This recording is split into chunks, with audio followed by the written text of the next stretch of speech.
పవన్ కళ్యాణ్ గారు గూడా హిందీ మీద పట్టున్నట్టుగా ఉంటది గదా! అవునండి. ఆయనకి 'బద్రి' టైంలో గూడా అవును. ఫస్ట్ నుంచి గూడా ఆయన పుస్తకాలు చదివిన దానికి కానీ పవన్ కళ్యాణ్ గారు ఎన్‌సైక్లోపీడియా సార్. ఆయన మొత్తం ప్రపంచం చదివేశారు ఆయన. ఆయన గురించి చెప్పేంత ఇది కాదు. కానీ అంటే మీకసల 'బద్రి' టైంలో గానీ ఏం పరిచయం లేదా? పరిచయం. మీరు టాపిక్ వచ్చింది కాబట్టి చెప్తున్నాను. 'బద్రి' టైంలో నేను చాలా లో ప్రొఫైల్ ఉండేవాడిని. Director important. ఎక్కడో వచ్చి కూర్చొని నా పనులు చేసుకున్నాను. అంటే వర్క్ చేయలేదు but I'm there. Okay.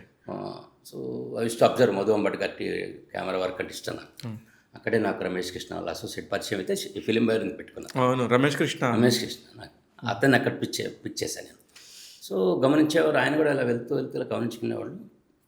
Cut చేస్తే ఒక 10 ఏళ్ల తర్వాత 12 ఏళ్ల తర్వాత ఒక ఆలిగాతో సినిమా ఆడియో ఫంక్షన్ లాంచ్ చేయాలి ఆడియో అని పవన్ కళ్యాణ్ గారి దగ్గరికి వెళ్తే శరత్ మరార్ గారు ఉన్నారు, ఆలీ ఉన్నాడు, నేనున్నాను దూరంగా. బాగా దగ్గరగా ఉన్నాం. రూమ్లో 4-5 ఉన్నా, నలుగురిలో నేను ఒకడిని. పవన్ కళ్యాణ్ గారు ఇలా అబ్జర్వ్ చేశారు. నేను విష్ చేశాను. మళ్ళీ ఇలా అంటూ నన్నే చూస్తున్నాడు. సత్యదేవ్ అని నేను పరిచయం చెప్పాడు. శరత్ గారు బాగా క్లోజ్ నాకు, శరత్ మరార్ గారు. అంత వర్క్ చేసే ఏబీసీ.